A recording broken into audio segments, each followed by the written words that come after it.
Episode 150. Sorry, நான் அப்படி சொல்ல மாட்டேன். அவன் சொல்லியதை கேட்டவன் வாய்விட்டே சிரித்தான். அவன் சிரிப்பை புரியாமல் அவள் பார்த்தாள்.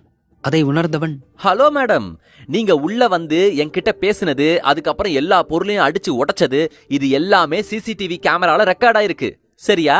போலீஸ் வந்து சிசிடிவி ஃபுட்டேஜை வச்சு பாப்பாங்க. அப்ப அவங்களுக்கே தெரியும் நீ எங்களை தாக்க வந்தது, அதாவது அட்டாக் பண்ண வந்திருக்க அப்படின்னு. அப்புறம் அவங்களே கம்ப்ளைண்ட் ரைஸ் பண்ண போறாங்க. அதை எப்படி பண்ணுவாங்க? என்ன எதுவும் விசாரிக்காமயே பண்ணிடுவாங்களா? மேடம், ஆதாரம் இல்லாம நாங்க பேசுவோமா? இங்க பாருங்க. சொல்லியவன் தன் போனை எடுத்து அவள் முன்பு பார்க்கும்படி செய்தான். அதில் அங்கு நடந்தது அனைத்தையும் அது ரெக்கார்ட் செய்திருந்தது. அதை பார்த்தவளுக்கு உள்ளுக்குள் பயம் எடுத்தது. என்ன, நான் அட்டாக் பண்ண வந்தனா என்று மனதுக்குள்ளாகவே சொல்லி பார்த்தவளுக்கு பயம்தான் வந்தது. அதில் இவ்வளவு நேரம் அவனிடம் கோபமாக பேசிக் கொண்டிருந்தவள், ரிஷி, நீங்க பண்றது சரியா? நீங்க தானே என்னோட பைக்கை உடைச்சிங்க, அதனால தானே நான் கோவப்பட்டேன். உங்க மேல தப்ப வச்சுட்டு என்ன சொல்றீங்களே? உங்களை நேத்து நடந்த அந்த ஆக்சிடென்ட்ல இருந்து நான் தானே காப்பாத்தினேன். அத கூட யோசிச்சு பார்க்காம இப்படி பேசுறீங்களே, இது உங்களுக்கே சரியாப்படுதா? என்ன மேடம், இவ்வளவு நேரமா கோவமா பேசிட்டு இருந்தீங்க, இப்ப எங்க போச்சு உங்க கோபம்? குரல் கூட வெளியில வர மாட்டேங்குது, அவ்வளவு சாஃப்டா இருக்கு. அவளை பார்த்து இவன் நக்கலாக கேட்டான். ஆனால் அவளோ அமைதியாகவே நின்றாள். அதை பார்த்த ராகவ், ரிஷி, ஏன்டா இப்படி பண்ற? இந்த பிரச்சனை இதோட விடுறா. இவன் கேட்பதில் ராகவுக்கு என்ன பதில் சொல்வது என்று தெரியாமல் பாவமாக டீனாவை பார்த்தான். டீனாவும் என்ன சொல்வது என்று தெரியாமல் ரிஷியின் முகத்தையே பார்த்து கொண்டிருந்தாள். அதை பார்த்தவன், இங்க பாரு, நீ என்ன பண்ணுவ ஏது பண்ணுவேன்னு எனக்கு தெரியாது, ஆனா என் பணம் எனக்கு சீக்கிரமா வேணும். அப்படி இல்லன்னா இந்த சிசிடிவி ஃபுட்டேஜை வச்சு உன் மேல கம்ப்ளைண்ட் பண்ணுவேன். எவ்வளவு சீக்கிரம் தர முடியுமோ அவ்வளவு சீக்கிரம் கொடுத்துரு, அதுதான் உனக்கு நல்லது. இப்ப இங்க இருந்து கிளம்பிரு, இல்லனா நான் இருக்கிற கோவத்துக்கு உன்னை என்ன பண்ணுவேன்னு எனக்கே தெரியாது. அவன் கோபமாக சொல்ல விட்டால் போதும் என்று அங்கிருந்து ஓடினாள் டீனா. மறுநாள் காலை மாஸ்க்மேன் வீட்டில் ரோஷினி தூக்கத்திலிருந்து எழுந்தவள் தனது அன்றாட வேலைகளை முடித்துவிட்டு அறையிலிருந்து வெளியே வர அவளுக்கு எப்போதும் பிடித்தமான பூவின் நறுமணம் அவள் நாசியை வந்து தொட்டது. ஆனால் அவளுக்கோ அதன் மீது நாட்டமில்லாமல் இருக்க அப்போது போனில் மெசேஜ்க்கான டோன் ஒலித்தது. அதில் யார் என்று பார்த்தவளுக்கு மாஸ்க்மேனிடமிருந்து மெசேஜ் வந்திருந்தது. அதை ஓபன் செய்தாள். ஹாய் ரோஷினி, என்ன பிடிச்சிருக்கா? அதை பார்த்தவள் தன் மனதில் என்ன தோன்றுகிறதோ அதை அப்படியே அவனுக்கு மெசேஜ் செய்தாள். இல்ல, எனக்கு பிடிக்கல. இவள் மெசேஜ் அனுப்பியதும் ப்ளூடிக் காண்பித்தது. அடுத்த நொடியே 2 பேர் உள்ளே நுழைந்து இருக்கும் பூக்கள் அனைத்தையும் எடுத்துக் கொண்டிருந்தனர். அதை பார்த்தவளுக்கு ஒன்றும் புரியவில்லை. மறுபடியும் அவனுக்கு மெசேஜ் செய்தாள். ஆரி, என்ன பண்றீங்க? உனக்கு தான் பிடிக்கலன்னு சொன்னியே, அதனாலதான் எடுக்க சொல்லிட்டேன். ஐயோ, என்ன பண்றீங்க? நான் கொஞ்சம் தூக்க கலக்கத்துல இருந்தே அப்படி சொல்லிட்டேன், அதுக்குன்னு இப்படி பண்றீங்க? எனக்கு அதெல்லாம் தெரியாது. நீ பிடிக்கலன்னு சொன்ன, நான் எடுத்துட்டேன். உனக்கு பிடிக்காத எதையும் நான் தரமாட்டேன். அவனின் மெசேஜை பார்த்தவளுக்கு தன்னையும் அறியாமல் ஒரு சின்ன சிரிப்பு எட்டி பார்த்தது. இருந்தும் அது ஒரு நொடிதான். அடுத்த நொடி அவனுக்கு மீண்டும் மெசேஜ் செய்தாள். ஆரி, சொன்னா கேளுங்க, ப்ளீஸ் விட்டுருங்க. அவங்கள வெக்க சொல்லுங்க. நான் சொன்ன ஒரு வார்த்தைக்காக எதுக்கு இப்படி பண்ணிட்டு இருக்கீங்க? அவள் மெசேஜை பார்த்தவன் உடனே ரிப்ளை செய்தான். இங்க பாரு ரோஷினி, உனக்கு பிடிக்காத ஒண்ணு அங்க இருக்க கூடாது, அதான் எடுக்க சொல்லிட்டேன். ஐயோ, நான் சொல்றது கேளுங்க ஆரி. நான் ஏதோ அப்செட்டா இருந்தேன், அதனால அப்படி சொல்லிட்டேன். அதுக்காக இப்படி பண்ணுவீங்களா? ப்ளீஸ், அவங்கள எடுத்த இடத்துலயே எல்லாத்தையும் வச்சுட்டு போக சொல்லுங்க. முடியாது. அவனின் மெசேஜை பார்த்தவளுக்கு ஐயோ என்று இருந்தது. தான் சொன்ன ஒரு வார்த்தைக்காக இப்படி செய்கிறாரே, அதனால் இவருக்கு எவ்வளவு நஷ்டமாகும் என்று மனதில் நினைத்து கொண்டவள் என்ன சொல்வது என்று தெரியாமல் சிறிது நேரம் அப்படியே போனை வெறித்து பார்த்து கொண்டிருந்தாள். பின்பு மறுபடியும் அவனிடம் வேண்டாம் என்று சொன்னாள். ஆனால் இதற்கு அவனிடமிருந்து எந்த பதிலும் வரவில்லை. அதற்கு மாறாக அங்கு இருப்பவர்கள் வேக வேகமாக அனைத்து பூக்களையும் எடுத்துக் கொண்டிருந்தனர். மறுபடியும் அவனுக்கு மெசேஜ் செய்தாள். அரி, ப்ளீஸ், நான் சொல்றத கேளுங்க. தயவு செஞ்சு அவங்கள வைக்க சொல்லுங்க. இப்ப சொல்ல போறீங்களா இல்லையா? இல்லன்னா நான் மெசேஜ் பண்ணவே மாட்டேன். முடியாது ரோஷினி, நீ பிடிக்கலன்னு சொன்ன, நான் எடுக்க சொல்லிட்டேன். ஆமா, நான் தான் சொல்லிட்டேன். அதுக்கு சாரி வேணாலும் கேக்குறேன். ஆனா இப்படி காசை வேஸ்ட் பண்ணாதீங்க. எனக்காக நீங்க இப்படி பணத்தை வேஸ்ட் பண்றது எனக்கு பிடிக்கல. இங்க பாரு ரோஷினி, நீ வேற நான் வேற கிடையாது, ஓகேவா? அதனால இப்படி இன்னொரு வாட்டி பேசாத. மெசேஜும் வந்தது. அவன் சொல்லிய வார்த்தைகள் அவளுக்கு புரிந்தது. அவன் கோபத்தில் உள்ளான் என்று அவனின் கோபத்தை உணர்ந்தவள், சாரி, நான் அப்படி சொல்ல மாட்டேன். ஆனா நீங்க மட்டும் என் பேச்ச கேட்காம நடந்துக்கலாமா? நான் இவ்ளோ தூரம் சொல்றேன், ஆனா நீங்க கேட்கவே மாட்டேங்கிறீங்க. அவனுக்கு ரிப்ளை செய்தாள். அதை பார்த்தவன் அமைதியாகவே இருந்தான். அவன் அமைதியை பார்த்தவளுக்கு கோபம் வந்தது. அப்ப நான் சொல்றத நீங்க கேட்க மாட்டீங்க, அப்படிதானே? சரி, விடுங்க. சொல்லியவள் ஆஃப்லைனுக்கு வந்துவிட்டாள். இவள் ஆஃப்லைனுக்கு சென்றதை பார்த்தவன் அவளுக்கு போன் செய்தான். ஆனால் அவளோ அவன் மீது இருந்த கோபத்தில் எடுக்கவே இல்லை. அவன் தொடர்ந்து போன் அடித்துக் கொண்டே இருந்தான். அதை பார்த்தவள், நீங்க எத்தனை ஃபோன் பண்ணாலும் நான் எடுக்கவே மாட்டேன். நான் சொல்லி நீங்க கேட்கவே இல்ல. நான் உங்ககிட்ட பேசவே மாட்டேன் இதுக்கப்புறம். எனக்காக நீங்க ரொம்ப பணத்தை வேஸ்ட் பண்றீங்க. எனக்கு அது சுத்தமா பிடிக்கல. எப்ப என் பேச்ச கேக்குறீங்களோ அப்பதான் உங்ககிட்ட நான் பேசுவேன். சொல்லியவள் அவன் மீண்டும் மீண்டும் போன் பண்ணிக் கொண்டிருப்பதை பார்த்தவள் அதை சைலண்டில் போட்டு விட்டாள். அவன் மீது இருந்த கோபத்தில் காலை உணவு, மதிய உணவு என்று அனைத்தையும் தவிர்த்தவள் அப்படியே படுத்து உறங்கினாள். இப்போது மணி இரவு 8 ஆயிருக்க மெல்ல கண்களை திறந்தாள். அவள் முன்பு ஏதோ நிழல் ஆடுவது போல் இருக்க தன் கண்களை தேய்த்தபடியே பார்த்தவளுக்கு அதிர்ச்சிதான். அவள் எதிரில் மாஸ்க்மேன் அவளை பார்த்தபடி அமர்ந்திருந்தான். Episode 151 love with angry. உறக்கத்திலிருந்து எழுந்தவள் தன் கண்களுக்கு முன்பு நிழலாடுவது போல் இருக்க கண்ணை கசக்கிக் கொண்டு பார்த்தாள். எதிரில் மாஸ்க்மேன் அமர்ந்திருப்பது போல் தெரிந்தது. முதலில் அது தன் பிரம்மை என்று நினைத்தவள், ச்சே, இவர் நினைப்பிலே படுத்ததுனால இப்ப இவர் இருக்கிற மாதிரியே இருக்கு. கோவத்துல இருந்தாலும் இவர் முகம்தான் தெரியுது. சொல்லியபடியே ரெஸ்ட் ரூமுக்கு வந்தவள் தன்னை சுத்தப்படுத்திக் கொண்டு மீண்டும் வெளியே வந்தவளுக்கு மீண்டும் அவன் முகமே தெரிந்தது. தன் கண்களை கசக்கிக் கொண்டு பார்க்க அவன் அமர்ந்திருப்பது போல் தெரிந்தது. இது நிஜம்தானா இல்லை கனவா என்பது போல் தன் கைகளை கிள்ளி பார்த்தாள். அது அவளுக்கு வலி எடுக்க அம்மா என்று கத்தியவள், ஐயோ, என்ன வலிக்குது? அப்ப இது உண்மைதானா? நினைத்தபடி அவனை பார்த்தாள். அவனும் கண்ணிமைக்காமல் இவள் செய்யும் அனைத்தையும் பார்த்து கொண்டு அமர்ந்திருந்தான். அதை பார்த்தவள், ஆரி, உண்மையாவே நீங்க வந்திருக்கீங்களா? இவள் புன்னகையுடன் கேட்க இவ்வளவு நேரம் அமைதியாக பார்த்து கொண்டிருந்தவன், நீ எதுக்கு நான் ஃபோன் பண்ணும்போது எடுக்கல? இவன் கேட்ட கேள்வியில் அவள் முகத்தில் இருந்த புன்னகை மறந்து அவன் மீது இருந்த கோபம் மறுபடியும் வெளியே வர அவனிடம் கோபமாக பேசினாள். அப்ப நீங்க எதுக்கு எனக்கு கோபம் வர மாதிரி நடந்துக்கிட்டீங்க? நான் தான் அவ்வளவு தூரம் சொல்றேன்ல விட்டுருங்கன்னு. ஆனா என் பேச்ச கேட்டீங்களா? உனக்கு அது பிடிக்கல தானே? அவன் சொன்னதும் அவனை முறைத்து பார்த்தவள், ஆமா, நான் பிடிக்கலன்னு தான் சொன்னேன், இல்லன்னு சொல்லல. அதுக்கு நீ எல்லாத்தையும் எடுக்க சொல்லிடுவீங்களா? இப்படி நீங்க எனக்காக பணத்தை வேஸ்ட் பண்றது எனக்கு பிடிக்கல. இன்னொரு வாட்டி இப்படி பண்ணாதீங்க. நான் அப்படிதான் பண்ணுவேன். அவன் சொன்னதும் அவனை முறைத்து பார்த்து கொண்டிருக்க அப்போதுதான் அவளுக்கு ஞாபகம் வந்தது இவன் அவசர வேலையாக வெளியே சென்றது. ஆனால் இவன் இப்படி வந்து நிற்பதை பார்த்தவள், நீங்க ஏதோ முக்கியமான வேலைன்னு சொல்லிட்டு தானே வெளியில போனீங்க? ஆமா, நான் ஃபோன் பண்ண, நீ எடுக்கல, அதுக்காக தான் வந்த. ஃபோன் பண்ணி எடுக்கலன்னு சொல்லிட்டா வந்தீங்க? அப்ப நீங்க பக்கத்துல தான் போனீங்களா? ஆனா வெளிநாட்டுக்கு எங்கேயோ போறேன்னு தானே சொன்னீங்க. இவ்ளோ சீக்கிரம் வந்திருக்கீங்க. அப்ப நீங்க வெளிநாட்டுக்கெல்லாம் போகாம இந்தியாவில தான் இருக்கீங்களா? ஆனா என்கிட்ட தான் வெளிநாட்டுக்கு போறேன்னு சொல்லிருக்கீங்க, அப்படிதானே? இவள் முகத்தை தூக்கி வைத்துக் கொண்டு கேட்க, ஆனால் அவன் அவளை குறுகுறு என்று பார்த்து கொண்டிருந்தான்.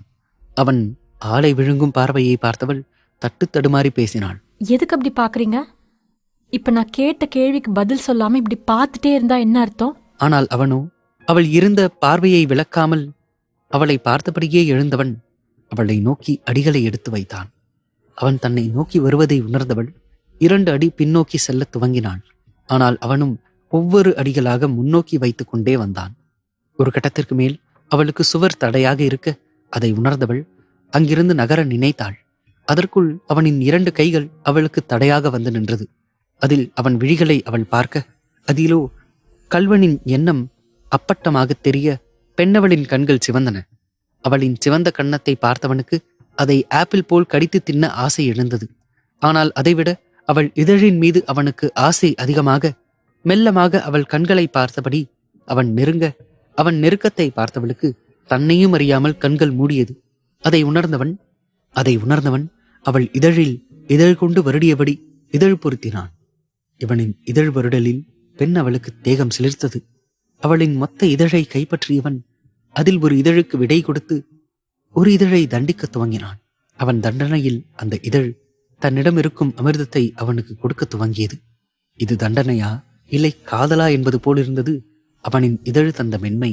அவன் தண்டிக்கிறான் என்று சொல்வதை விட அவன் இதழால் அவன் காதலை அவளிடம் சொல்லிக் கொண்டிருந்தான் என்பதே உண்மை. அவள் கேட்ட கேள்விக்கெல்லாம் அவனின் பதில்கள் அவன் இதழிடமிருந்து வந்தது. அவன் இதழ் மூலம் அனைத்தையும் உணர்ந்தவள். தனது காதலையும் அவனுக்கு காட்ட வேண்டும் என்று நினைத்தவள் அவன் இதழ் யுத்தத்தில் பெண்ணவளும் பங்கேற்றாள். என்னதான் அவன் மீது அவளுக்கு கோபம் இருந்தாலும் அவனை பார்த்த நொடி அது அனைத்தையும் மறந்திருந்தாள். ஆனால் அவன் மீது சின்ன வருத்தம் மட்டும் இருந்ததுதான். தான் சொல்லி கேட்கவில்லையே என்று. ஆனால் தனக்காக இவ்வளவு தூரம் வந்திருக்கிறான் என்று தெரிந்தவளுக்கு அந்த வருத்தமும் காணாமல் போனது. அதிலும் அவன் இதழ் தீண்டலில் தன்னையும் மறந்து அவன் இதழ் யுத்தத்தில் பங்கேற்று இருந்தாள் பெண்ணவள். அதில் ஆண்மகனும் உனக்கு சரித்தவன் நானில்லை என்பது போல் அவள் இதழுக்கு விடை கொடுத்தவன் அவள் நாவோடு சண்டை போட நினைத்தான். அவள் இதழை விடுவித்து அவள் நாவெனும் நானில் மெல்லிசை நீட்ட நினைத்தவன் அதை தேடிச் சென்றான். ஆனால் பெண்ணவளோ அவனை தீண்டவிடாமல் அவனுக்கு போக்கு காட்ட அதில் ஒரு நிமிடம் அவள் பின்னந்தலையை அழுத்தி பிடித்தவன் அடுத்த நிமிடம் அவள் நாவோடு மெல்லிசை தீட்டினான். அதில் பெண்ணவள் தேகம் ஒரு நிமிடம் சிலிர்க்க அவள் ரோமங்கள் அனைத்தும் குச்சிட்டு நின்றது. இப்படி சிறிது நேரம் அவள் நாவோடு சண்டையிட்டவன் பின்பு இதழை கைப்பற்றினான். இப்படி மாறி மாறி அவளை இம்சை செய்தவன் மெல்ல அவளிடமிருந்து பிரிந்தான்.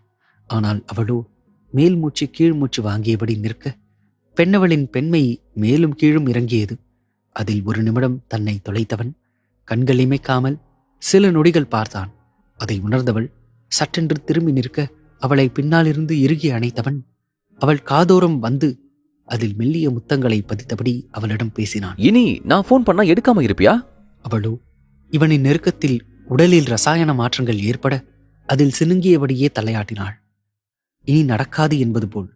அதை பார்த்தவன் மெல்ல அவள் காது மடலை தன் நாவால் உரசிக்கொண்டு அதில் மெல்ல பல் தடயத்தை பதித்து அவளிடம் பிரிந்து நின்றவன், ஓகே ரோஷினி, நான் உடனே கிளம்பி ஆகணும்.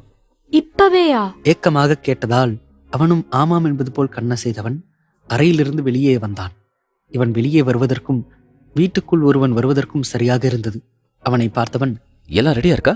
மேல ஹெலிகாப்டர்லாம் ரெடியா இருக்கு சார். நீங்க ஓகே சொன்னா இப்பவே கிளம்பிடலாம். அவனை பார்த்து தலையை அசைத்தவன் ரோஷினியை திரும்பி பார்த்தான். நீ காலையில இருந்து சாப்பிடல, சாப்பிட்டுட்டு படு, நான் கிளம்புறேன்.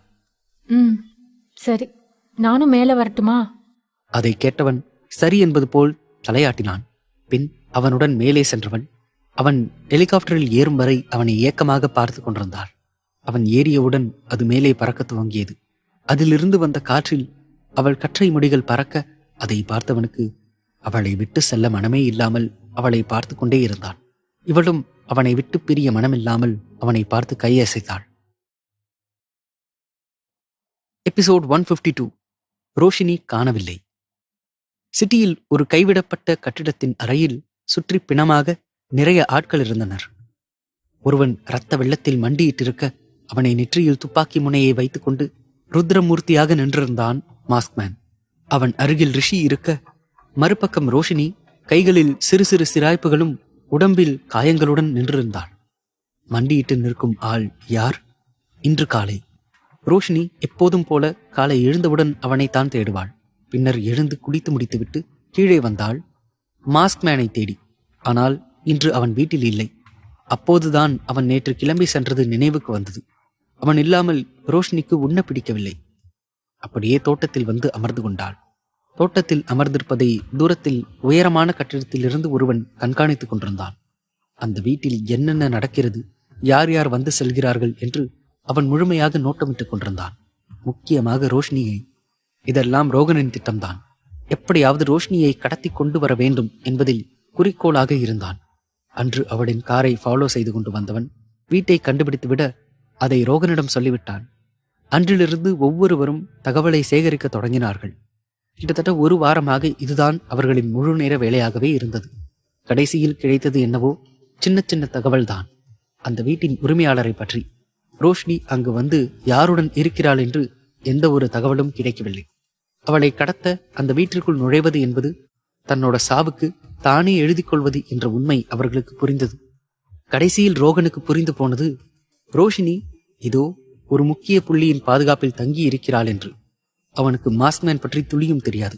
அவளின் திட்டப்படி ரோஷினி எப்போது வீட்டை விட்டு வெளியே வந்தாலும் அன்று சரியாக அவளை தன் கட்டுப்பாட்டிற்குள் கொண்டு வர வேண்டும் என்று தயார்படுத்தி கொண்டான்.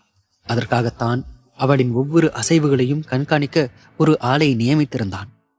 எதுவும் தெரியாத ரோஷினி அவனின் காதல் சிறையில் தன்னையே மறந்து சுற்றி கொண்டிருந்தாள்.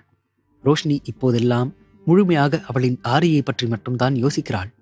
வேறு எதிலும் தன் கவனத்தை செலுத்துவதில்லை. தோட்டத்தில் அவள் அமைதியாக நின்று பூக்களை ரசித்துக் கொண்டு அமர்ந்திருந்தாள். அவள் அமைதியை கெடுக்கும் விதமாக அலைபேசி ஒலித்தது. அதை ஏற்று காதில் வைத்தாள். ஹலோ, சொல்லுங்க. ரோஷினி, இங்க தேவுக்கு உடம்பு சரியில்லை, உன்னை பார்க்கணும்னு அடம் பிடிச்சிட்டு இருக்கான். வந்தா கொஞ்சம் பெட்டர் ஆவான்னு தோணுது. கொஞ்சம் வர முடியுமாமா? என்ன சொல்றீங்க மேடம்? தேவுக்கு என்னாச்சு? நல்ல அறிவான பையன் தானே.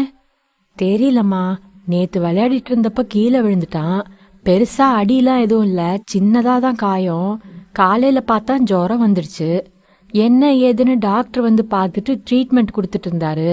தூக்கத்துல உன் பேரை தான் சொல்லிட்டு இருந்தான். அதான் நீ வந்து பார்த்தா கொஞ்சம் சீக்கிரம் ரெக்கவர் ஆயிடுவான்னு தோணுது. அதனால தான் கேட்டேன். உன்னை டிஸ்டர்ப் பண்றேன்னு நினைக்காதம்மா. மேடம், அப்படிலாம் இல்ல. தேவ் என்னோட தம்பி. அவனுக்கு ஒண்ணுன்னா நான் வராம இருக்க மாட்டேன். இப்ப கிளம்பி வரேன், நீங்க அவனை பாத்துக்கோங்க. ரோஷினி தேவுக்கு உடம்பு சரியில்லை என்று கேள்விப்பட்டதும் அவளுக்கு மனது தாங்கவில்லை. உடனே வீட்டிற்குள் சென்றவள் தனது பர்ஸை எடுத்துக்கொண்டு வெளியே கிளம்ப, பாவம் அவள் சென்றதை வேலையாட்களும் கவனிக்கவில்லை, பாடிகார்ட்ஸும் கவனிக்கவில்லை. அந்த வீட்டின் வாட்ச்மேனும் டீ கடைக்கு செல்ல இவர்களில் யார் கவனித்தார்களோ இல்லையோ, அவளை நோட்டம் விட்டு கொண்டிருந்த ரோகனின் ஆள் கவனித்து விட்டான். உடனே ரோகனுக்கு தகவல் சொல்லப்பட்டது. அவள் எங்கே செல்கிறாள் என்று கண்காணிக்க ஒருவனை ஃபாலோ செய்ய சொல்லி அனுப்பி வைத்தான். இங்கு மாஸ்க்மேனின் முக்கிய இடத்தில் ரிஷி வேலை செய்து கொண்டிருந்தான். மாஸ்க்மேன் வேறு ஒரு விஷயமாக வெளியே போயிருக்க ரிஷிக்கு மாஸ்க்மேன் வீட்டில் இருந்த பாடிகார்ட்ஸிடமிருந்து அழைப்பு வந்தது. ஹலோ, சொல்லுங்க சார். ரிஷி சார், பெரிய பாஸ் இல்லையா? அவன் வெளியில போயிருக்கான். என்ன விஷயம்? ரொம்ப இம்பார்ட்டண்டா? ஆமா சார், ரொம்ப இம்பார்ட்டன்ட். மேடமை காணோம். வீட்டில் எல்லா இடத்துலையும் தேடி பார்த்துட்டோம். சிசிடிவியில் செக் பண்ணும்போது வெளியில போயிருக்காங்க. எங்க யார்கிட்டையும் இன்ஃபார்ம் பண்ணல. வாட்ச்மேன் கேர்லெஸ்ஸா இருக்கிற கேப்ல போயிருப்பாங்க போல. புல்ஷிட். என்ன வேலை பார்க்குறீங்க எல்லாரும்? வீட்டில் ஒரு ஆள் வெளியில போனது கூட தெரியாம எல்லாரும் என்ன பண்ணிக்கிட்டு இருக்கீங்க? வாட்ச்மேன் கவனிக்கலையா? உங்க கண்ணு எங்கடா இருந்துச்சு? இப்ப அவன் வந்து கேட்டா என்ன பதில் சொல்றது? அவனை பத்தி தான் தெரியும்ல. ஒழுங்கா அவன் எங்க போயிருக்கான்னு செக் பண்ணுங்க. நான் அதுக்குள்ள இவங்கிட்ட விஷயத்த சொல்றேன். ஓகே சார், நாங்க மேடம் எங்க போயிருக்காங்கன்னு கண்டுபிடிக்கிறோம். அதை முதல்ல செய்யுங்க. அவன் காதுக்கு விஷயம் போறதுக்குள்ள எல்லாத்தையும் முடிச்சு வைங்க. இல்லைன்னா என்ன நடக்கும்னு உங்களுக்கே நல்லா தெரியும். போன வை. ரிஷி ஏற்கனவே டென்ஷனில் இருந்தான். இதில் இந்த பாடிகார்ட்ஸின் கவனக்குறைவு வேறு.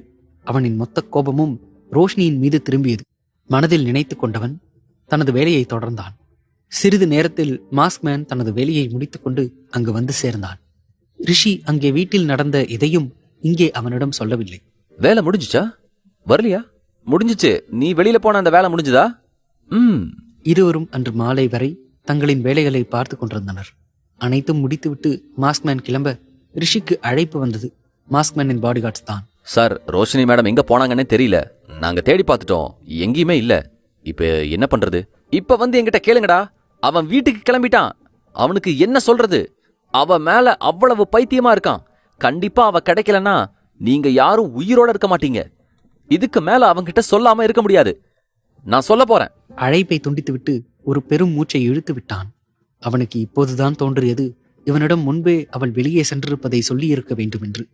அவனுக்கு ரோஷினியின் மீது கோபம்தான் வந்தது. மச்சான், உன்கிட்ட ஒரு விஷயம் சொல்லணும்.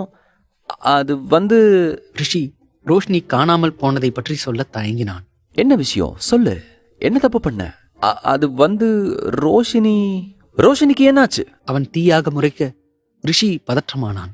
அப்படியே நடந்ததை சொல்லிவிட்டான். அது ரோஷினிய காணுமா? உன்னோட பாடிகார்ட்ஸ் கால் பண்ணியிருந்தாங்க. அவ யார்கிட்டையும் சொல்லாம வெளியில கிளம்பி போயிருக்கா. ரிஷி சொன்னதும் அவனுக்கு கோபம் வர, என்னடா சொல்ற? ரோஷினிய காணுமா? அவ என்கிட்ட சொல்லாம வெளியில போக மாட்டாளே. என்ன பண்ணிக்கிட்டு இருந்தானுங்க இவனுங்க?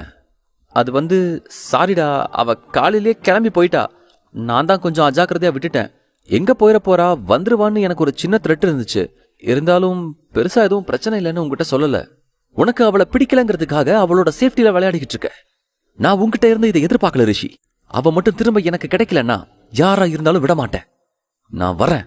அவன் கோபமாக ஒவ்வொரு வார்த்தையையும் ஆழமாகவும் அழுத்தமாகவும் சொல்லிவிட்டு அங்கிருந்து சென்று விட்டான். ரிஷி இதுவரை பார்க்காத அவனின் வேறொரு முகத்தை கவனித்தான். மாஸ்க்மேனின் கோபத்தில் ரோஷினிக்கு என்ன ஆனதோ என்ற ஒரு பதற்றத்தை ரிஷி உணர்ந்தான். அவளை திட்டிக்கொண்டே எங்கு சென்றிருப்பாள் என யோசித்தவன் அவனின் பங்கிற்கு ரோஷினியை தேட ஆரம்பித்தான். எபிசோட் 153. வலையில் சிக்கிய ரோஷினி. ஒரு பக்கம் மாஸ்க்மேன் ரோஷினியை தேடிச் சென்றான்.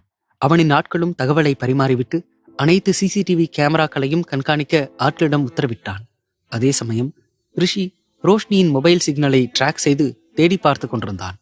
இங்கு ரோஷினி ஒரு இருட்டான அறையில் ஒரு சேரில் கை கால்கள் கட்டப்பட்டு கண்கள் கட்டப்பட்டு மயக்க நிலையில் இருந்தாள். மயக்கம் தெளிந்து அவள் எழுந்திருக்க முயற்சி செய்தாள். ஆனால் அது முடியவில்லை. கடைசியாக அவள் ஒரு மரத்தின் பின்னால் மறைந்திருந்தது மட்டும்தான் ஞாபகம் இருக்கிறது. அதற்கு மேல் என்ன ஆனது என்று அவளுக்கு நினைவில் இல்லை. அவளை துரத்திய ஆட்கள் யார், எதற்காக துரத்தினார்கள் என்று அவள் பலவிதமாக யோசித்தாள். ஆனால் அவளால் எதையும் புரிந்து கொள்ள முடியவில்லை. தலைவலிதான் மிச்சம். காலையில் ஆசிரமத்திற்கு சென்ற ரோஷினிக்கு என்ன ஆனது? எப்படி அவள் சிக்கலுக்குள் மாட்டிக்கொண்டாள்?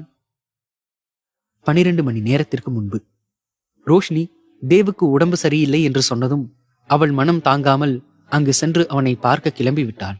அந்த நேரம் அவளுக்கு ஆரியிடம் இதை பற்றி சொல்ல யோசனையே இல்லை.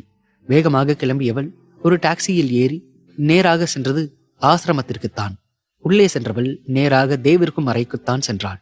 அவன் காலில் சிறிதாக கட்டு போட்டிருந்தது. அதை பார்த்ததும் பதறிக்கொண்டு அவன் அருகில் அமர்ந்தாள். தேவ், என்னாச்சுதா உனக்கு? எப்படி இவ்வளவு பெரிய கட்டு?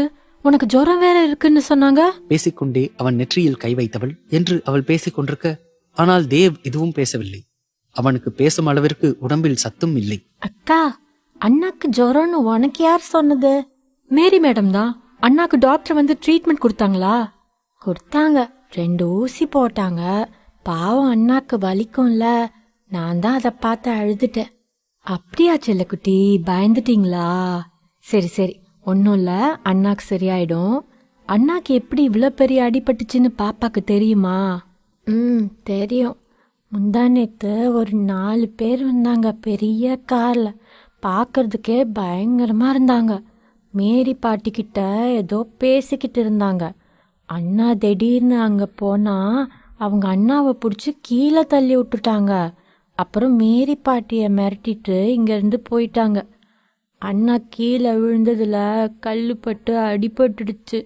அப்புறம் அண்ணா ரொம்ப அழுதானா கால்லையும் ரத்தம் வந்துருச்சு. அப்புறம் ஹாஸ்பிட்டல் கூட்டிட்டு போய் கட்டு போட்டு வந்தாங்க. நைட்டு ஜுரம் வந்துருச்சு. மித்ரா அவனுக்கு அடிபட்டதை அழுது கொண்டு சொல்ல ரோஷினிக்கும் வருத்தமாக இருந்தது. என்ன பிரச்சனை என்று தெரிந்து கொள்ள அவள் மேரி மேடத்தை பார்க்க சென்றாள். சரிடா மித்ரா குட்டி, நீ அண்ணா கூடவே இருந்து பாத்துக்கணும். நான் போயிட்டு மேரி பாட்டிக்கிட்ட என்ன பிரச்சனைன்னு கேட்டுட்டு வரேன். நீங்க சமத்தா இங்க இருங்க, ஓகே? மித்ராவும் சரியான தலையை செய்துவிட்டு தேவின் அருகில் அமர்ந்து கொண்டாள். ரோஷினி மேரியின் அறைக்கு சென்றாள். என்ன மேடம், சின்ன அடின்னு சொன்னீங்க, இப்ப பையனுக்கு நல்ல பெரிய காயமா இருக்கு. அது ரோஷினிமா, நான் சொன்னா நீ பயப்படுவ, அதனாலதான் சொல்லல. டாக்டர் பார்த்துட்டு போயிட்டாங்க. எதுவும் பிரச்சனை இல்ல. நீ கொஞ்சம் கூட இருந்து பாத்துக்கோ. மேரியின் பேச்சில் சற்று பதட்டம் இருந்தது. உண்மையை சொல்லுங்க மேடம், பையனுக்கு எப்படி அடிபட்டுச்சு? விளையாடும் போது கீழே விழுந்துட்டான்னு போய் மட்டும் சொல்லாதீங்க. உண்மைய மறைக்காம சொல்லுங்க. நேத்து வந்தது யாரு? உங்க கூட எதுக்கு சண்டை போட்டாங்க? ரோஷினி, முந்தா நேத்து ஒரு 4 பேர் வந்தாங்கம்மா. வந்தவங்க உன்னை பத்தி தான் விசாரிச்சாங்க. இதை கேட்டதும் ரோஷினிக்கே குழப்பமாகவும் அதிர்ச்சியாகவும் இருந்தது. என்ன பத்தியா? யாரு?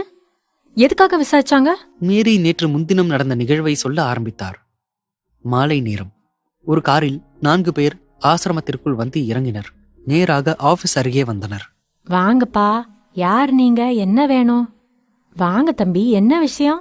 வணக்கம் மேடம், நாங்க உங்ககிட்ட சில டீடைல்ஸ் கேட்டு போலான்னு வந்தோம். என்ன விஷயமா வந்தீங்க? குழந்தைங்க யாரையாவது தத்தெடுக்க போறீங்களா?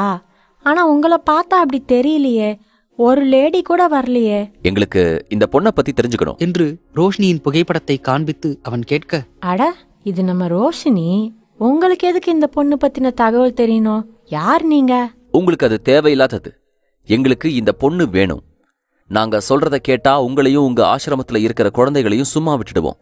அப்படி இல்லைன்னு வச்சுக்கங்க, அப்புறம் நீங்க இங்க இருக்கிற எல்லா குழந்தைகளையும் மறந்துட வேண்டிதான். மேரி இங்கே என்னமோ நடக்கப் போகிறது என்று புரிந்து கொண்டார். கோபமாக அந்த நாள் வரையும் முறைத்தவர், வெளியே போங்கடா. என்ன பயமுறுத்துறீங்களா? போலீஸ்க்கு போன் பண்ணேன்னு வைங்க, நீங்க ஜெயிலுக்கு போக வேண்டியதான். இந்த மிரட்டுற வேலையெல்லாம் என்கிட்ட வேண்டாம். மேடம், இவ்வளோ தைரியமா வந்து கேக்குறோமே, எங்களை பார்த்தா போலீஸுக்கு பயப்படுற மாதிரியா இருக்கு? நாங்க சொல்றத கேட்டா உங்களுக்கு நல்லது, அப்படி இல்லைன்னா என்று ஒரு குரல் வெளியே இருந்து கேட்டது. அந்த நால்வரும் வெளியே திரும்பி பார்க்க அங்கு தேவ் நின்று கொண்டிருந்தான். அவனை பார்த்து அந்த நால்வரும் சிரிக்க ஆரம்பித்தனர். இங்க பாரு இந்த பொடி பையனுக்கு தைரியத்தை.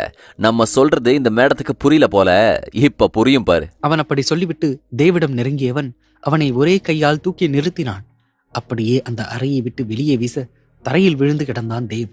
விழுந்த இடத்தில் பெரிய கூர்மையான கல் இருக்க அதில் அவன் கால் அடிபட்டு ரத்தம் வடிந்தது. அதை பார்த்ததும் மேரி பயந்து போனார். இப்ப புரிஞ்சிருக்கும்னு நினைக்கிறேன். நாளைக்கு ஃபோன் பண்ணி அந்த பொண்ணை இந்த இடத்துக்கு வர சொல்லிட்டு எனக்கு கூப்பிடுற. அப்படி இல்லைன்னு வச்சுக்க, இப்ப தரையில தான் தூக்கி போட்டேன். அப்புறம் கடல்ல சுறாவுக்கு தீனியா போட வேண்டியதா இருக்கும், பாத்துக்க. முடிவு உன் கையில. அவன் மேரியை மிரட்டிவிட்டு அங்கிருந்து சென்று விட்டான். நடந்த நிகழ்வை அப்படியே சொல்லி முடித்தார். என்னை மன்னிச்சிடுமா, எனக்கு வேற வழி தெரியல. ஆசிரமத்துக்கு வந்து 4 பேர்ல ஒருத்தனுக்கு கால் பண்ணேன். ஆனா அவன் போனை எடுக்கல. இந்த குழந்தைங்க தான்மா எனக்கு உலகமே. அதனாலதான் இந்த பாவத்தை பண்ணிட்டேன். என்னை மன்னிச்சிடுமா. மேரி வயது வித்தியாசம் பார்க்காமல் ரோஷினியின் காலில் விழுந்தார். 2 அடி பின்னே நகர்ந்தவள், ஐயோ மேடம், நீங்க போய் என்னோட கால்ல. உங்களோட சூழ்நிலை எனக்கு புரியுது. அவங்களுக்கு கால் பண்ணி எவ்வளவு நேரம் ஆச்சு? இப்பதான் ஒரு 5 நிமிஷம். சரி, நீங்க பசங்களை பாத்துக்கோங்க. அவங்க கிட்டேருந்து நான் எப்படியாச்சும் தப்பிச்சுக்குவேன். நீங்க கவலைப்படாதீங்க. ரோஷினி ஆசிரமத்தில் அவளை தேடி வருபவர்களுக்காக காத்திருந்தாள். காரில் 4 வந்து இறங்க ரோஷினி அந்த 4 பார்த்ததும் ஆசிரமத்தை விட்டு ஓட ஆரம்பித்தாள். அவளை பின்தொடர்ந்து 4 அவளை துரத்தினர். எபிசோட் 154. கொடூரமான அரக்கன். ரோஷினி ஆசிரமத்தில் அவளை தேடி வருபவர்களுக்காக காத்திருந்தாள். காரில் 4 வந்து இறங்க ரோஷினி அந்த 4 பார்த்ததும் ஆசிரமத்தை விட்டு ஓட ஆரம்பித்தாள். அவளை பின்தொடர்ந்து 4 அவளை துரத்தினர். ரோஷினி அவர்களிடமிருந்து தப்பிக்க தன்னால் முடிந்த அளவுக்கு ஓடினாள். ஒரு கட்டத்தில் மூச்சு வாங்கி நின்றவள். அந்த ஆட்கள் அவளிடம் நெருங்கினர். ஏய் பொண்ணு, ஒழுங்கா எந்த பிரச்சனையும் பண்ணாம நீ வந்துட்டா உன்னை வலிக்காம கொண்டு போய் சேர்க்க வேண்டிய இடத்துல சேர்த்துருவேன். அப்படி இல்லைன்னா கஷ்டம்தான் உனக்கு. யார்டா நீங்க? எதுக்கு என்ன துரத்துறீங்க? யாராச்சும் கிட்ட வந்தீங்க? ரோஷினி அவர்களிடம் பேசிக்கொண்டே கையில் கிடைத்த கட்டையை எடுத்துக்கொண்டாள். இத பாடுறா, பாப்பா நம்ம கிட்ட பிலிம் காட்டுது. இது மாதிரி நிறைய பார்த்துட்டோம். டேய் போடா, போய் அவளை இழுத்துட்டு வா. மற்றொருவனை இவன் அனுப்ப ரோஷினி தன் கையில் இருந்த கட்டையால் நெருங்கியவனின் மண்டையில் நச்சென்று ஒன்று வைத்தாள். அவன் தலையை பிடித்துக் கொள்ள மற்றவர்கள் சுதாரிக்கும் முன் ரோஷினி நொடிப்பொழுதில் அங்கிருந்து ஓட ஆரம்பித்து விட்டாள். மீண்டும் அந்த 4 அவளை துரத்த ரோஷினி ஒரு மறைவான இடத்தை தேடி ஒளிந்து கொண்டாள். அவசரமாக மாஸ்க்மேனுக்கு மெசேஜ் அனுப்பலாம் என்று நினைக்க அதற்குள் அந்த 4 தான் இருக்கும் இடத்தை நெருங்கியிருந்தனர். ரோஷினியை தேடி வந்தவர்கள் எல்லா இடங்களிலும் தேட மரத்தின் பின்னால் அவள் இருப்பதை ஒருவன் கண்டுபிடித்து விட்டான். மற்றவர்களிடம் சைகையாக சொன்னவன் தன் கையில் இருந்த மயக்க மருந்து கர்ச்சீஃபை எடுத்து வைத்துக் கொண்டான். அப்படி பொறுமையாக அவள் அருகில் நடந்தவன் மரத்தின் பின்புறத்திலிருந்து அவள் முகத்தில் கர்ச்சீஃபை வைத்து மயங்கச் செய்தான். டேய் பாத்தீங்களா, இப்படி இருந்துகிட்டு என்ன விளையாட்டு காமிக்கிறா? முதல்ல இவளை நம்ம பாஸ் கிட்ட கூட்டு போனோம். நம்ம பாஸ் சொன்ன மாதிரி இவளுக்கு நல்ல மார்க்கெட் இருக்கு. தூக்குங்கடா. அந்த 4 பேரும் அவளை பாதியில் கைவிடப்பட்ட அடுக்குமாடி கட்டிடத்திற்கு தூக்கிச் சென்றனர். அங்கு ஒருவன் அவளுக்காகவே காத்து கொண்டிருந்தான். வேறு யாரு? ரோஷினியின் முன்னாள் காதலன் ரோகன் தான். என்னடா தூக்கியாச்சா? எங்க அவ? பசங்க தூக்கின்னு வராங்க பாஸ். ஆரம்பத்துல கொஞ்சம் விளையாட்டு காமிச்சா, அப்புறம் தூக்கியாச்சு. சரி, நீ கிளம்பு. இனிமேல் அடுத்த அசைன்மெண்ட் சொல்லும்போது வந்தா போதும். சிட்டிக்குள்ள இருக்காத, அமௌண்ட் வந்து சேரும். ரவுடிகளிடம் ரோகன் சொன்னதும் ரோஷினியை விட்டுவிட்டு அங்கிருந்து சென்று விட்டனர். இவளை தூக்கிட்டு போய் அந்த ரூம்ல கட்டி போடுங்கடா. நம்ம ஆளுங்க மொத்த பேரையும் இந்த பில்டிங்கை சுத்தி நிப்பாட்டி வைங்க. இவன் நினைச்சா கூட இங்கிருந்து தப்பிக்க கூடாது. ரோஷினி சிறிது நேரத்தில் மயக்கம் தெளிந்து எழுந்தாள். அவள் நிலை என்ன என்று உணர்வதற்கு சிறிது நேரம் பிடித்து கொண்டது. அவளுக்கு தெரிந்த குரல் கேட்கவும் அவளின் உதடுகள் தானாய் உச்சரித்தது. ரோஹன். அட, என் காதலி இன்னும் என் பேரை ஞாபகம் வச்சிருக்கியே. மறந்துருப்பியோன்னு நினைச்சேன். பரவாயில்ல. டே பொறுக்கி, என்னை விடுடா. என்னை காதலிச்சு ஏமாத்தின நாய் நீ. உன் தொல்லை இல்லாம நிம்மதியா இருந்த. நீ கடத்தினது மட்டும் என்னோட ஆரிக்கு தெரிஞ்சது, உன்னை உயிரோடவே விட மாட்டான். ஓ, உன்னோட இன்னாள் காதலன் பேரு ஆரியா? பரவாயில்ல, இருக்கட்டும். பையன் ரொம்ப வசதி போல. அவன் கூட ஒரே மஜா தான். என்கிட்ட தள்ளி தள்ளி இருந்துட்டு அவன் கூட குடும்பமே நடத்தியிருக்க. என்கிட்ட இல்லாதது அவங்கிட்ட என்ன இருக்கு? சி, அவரோட கால் தூசிக்கு கூட நீ வரமாட்ட. உன்ன மாதிரி அவர் ஒன்னும் காதலிச்ச பொண்ண விக்கிற அளவுக்கு கேடு கெட்ட கேரக்டர் கிடையாது. எனக்காக யார வேணா என்ன வேணாலும் செய்வார். போதும் நிறுத்திடி. உன்னோட பணக்கார பாய் ஃப்ரெண்ட் புராணத்தை பாடினது. இங்கு ரோகன் ரோஷினியிடம் பேசிக் கொண்டிருக்க மாஸ்க்மேன் ரோஷினியை தேடும் பணியில் இருந்தான். நேராக வீட்டிற்கு சென்றவன் அங்கிருந்த வேலையாட்களையும் பாடிகார்ட்ஸையும் சரமாரியாக திட்டிக் கொண்டிருந்தான். கோபத்துடன் அங்கிருந்த சிசிடிவி கேமராவை ஆராய்ந்தவன் ரோஷினி கடைசியாக ஒரு அழைப்பு வந்ததும் அவசர அவசரமாக கிளம்பியதையும் கவனித்தான். உடனே அவன் ரிஷிக்கு போன் செய்ய நினைத்தான். ரிஷியே போன் செய்து விட்டான். மச்சான், ரோஷினி கடைசியா மேரின்னு ஒருத்தவங்க கிட்ட பேசியிருக்கா. அவங்க ஒரு ஆசிரமம் வச்சிருக்காங்க. அவ அங்கதான் போயிருக்கணும். நான் அந்த ஆசிரமத்துக்கு தான் போயிட்டு இருக்கேன். நீ சீக்கிரமா கிளம்பி வா. இதை சொல்லிவிட்டு ரிஷி போனை துண்டிக்க மாஸ்க்மேன் அங்கிருந்து பாடிகார்ட்ஸை அங்கிருந்து செல்லுமாறு கட்டளையிட்டு விட்டு நேராக ரிஷி சொன்ன இடத்திற்கு கிளம்பினான். ரிஷி அந்த இடத்திற்கு சென்ற அடுத்த நொடி மாஸ்க்மேனும் அங்கு வந்திருந்தான். மின்னல் வேகத்தில் அங்கு வந்து சேர்ந்திருந்தான். இருவரும் உள்ளே செல்ல மேரியிடம் விசாரித்தனர். மேரி இப்படி ஒவ்வொருவராக வந்து விசாரிக்க அவர் பயந்து விட்டார். தீவிரமடைந்ததை உணர்ந்து நடந்த அனைத்தையும் ஒன்றுவிடாமல் அவர் ஒப்பித்துவிட, என்னோட ரோஷினிக்கு ஏதாச்சும் ஆச்சுன்னா அவங்க சொன்னது கண்டிப்பா நடக்கும். கொஞ்சம் கூட ஈவு இரக்கமில்லாமல் பேசியவன் இந்த இடத்தின் சிசிடிவி கேமராவை ஆராய்ந்தான்.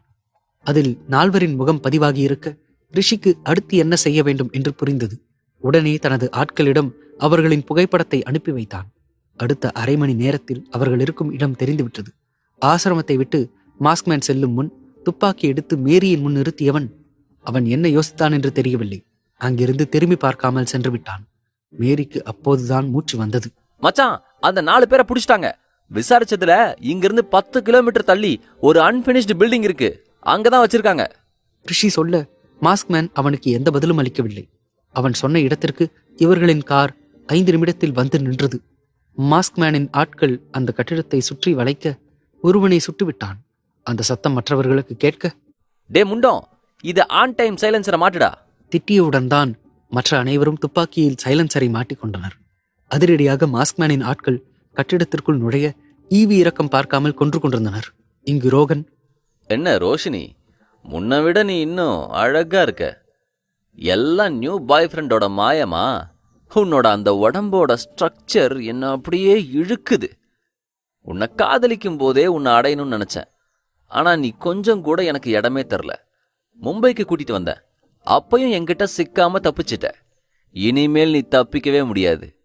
உனக்கு தெரியுமா, உன்னோட உடம்புல எனக்கு பிடிச்சதே உன்னோட இடுப்பு தான். எவ்வளவு அழகா இருக்கு பாரு. அவன் பேசிக்கொண்டே அவளின் இடையை வருட ஏதோ கம்பளி பூச்சி தொட்டது போல் அவளுக்கு அருவருப்பை கொடுத்தது. கொஞ்சம் கொஞ்சமாக அவளின் வயிற்றில் கைகளை படரவிட்டவன் மேலும் முன்னேறி அவளின் மார்புக்கு கைகளை கொண்டு சென்றான். ரோஷினியின் கண்களில் கண்ணீர் வழிந்து கொண்டிருந்தது. மனம் மாஸ்க்மேன் வந்துவிட மாட்டானா என்று வேண்டிக் கொண்டிருந்தாள். ரோகன் இன்னும் முன்னேறி அவள் மேனியெங்கும் படரவிட அவனின் இதழ்களை கொண்டு அவளை நெருங்கினான். அந்த அறைக்கு வேகமாக ஒருவன் ஓடி வந்து ரோகனை அழைத்தான். Boss, problem. யாரா நீயே? கொஞ்சம் நிம்மதியா இருக்க விடுறீங்களா? பாஸ், உண்மையாலுமே ப்ராப்ளம். நம்மளை சுத்தி வளைச்சிட்டாங்க. ஏதோ ஒரு கேங் மாஸ்க் போட்டுட்டு இருக்கானுங்க. நம்ம ஆளுங்க ஒருத்தரை விடாம சுட்டு தள்ளிட்டு இருக்கானுங்க. சீக்கிரம் தப்பிச்சு போயிடலாம், வாங்க.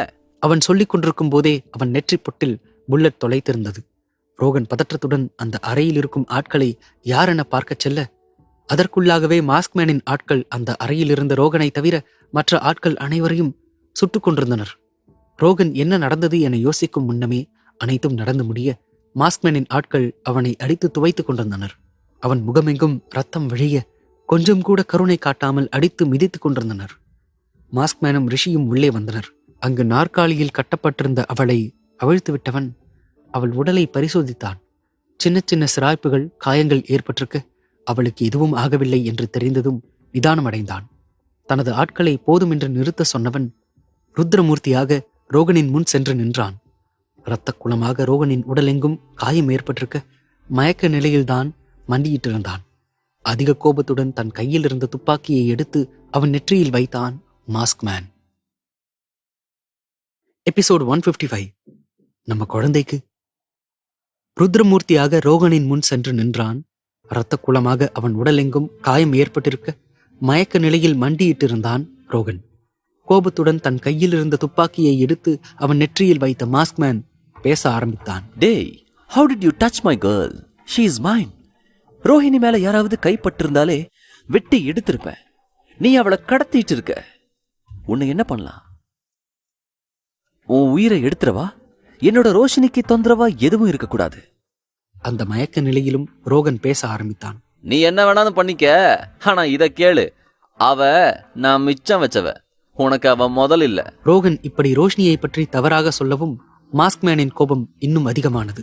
அவனை சுடுவதற்கு நெற்றியில் துப்பாக்கியை வைத்தவன் துப்பாக்கியின் ட்ரிகரை இழுத்துவிடும் முன் உடனே ரோஷினி மாஸ்க்மேனிடம் வந்து கெஞ்ச ஆரம்பித்தாள். ப்ளீஸ், அவனை கொன்னுடாதீங்க, விட்டுடுங்க, வேண்டாம், விட்டுடுங்க, பொழைச்சு போகட்டும். ரோஷினி விடு. நீ என்ன பைத்தியமா? அவன் உன்னை இந்த அளவுக்கு காயப்படுத்தியிருக்கான். அவனை சும்மா விட சொல்ற? ஆனா அவன் எனக்கு நிறைய உதவி பண்ணிருக்கானே. என்னது உதவி பண்ணிருக்கானா? அதுக்கு? ஆமா, எனக்கு ஃபீஸ் கட்டியிருக்கான் காலேஜ் படிக்கும்போது. அம்மாவோட ஹாஸ்பிட்டல் செலவு, இந்த மாதிரி நிறைய உதவி பண்ணிருக்கான். நன்றி கடன் இன்னும் மிச்சம் இருக்கே. ஹலோ, என்ன பழைய பாசமா? அப்படி இருக்கிறவ அவன் உன்னை கடத்தும் போதே சந்தோஷமா போக வேண்டியதானே? இப்ப என்னத்துக்கு காப்பாத்தணுமா?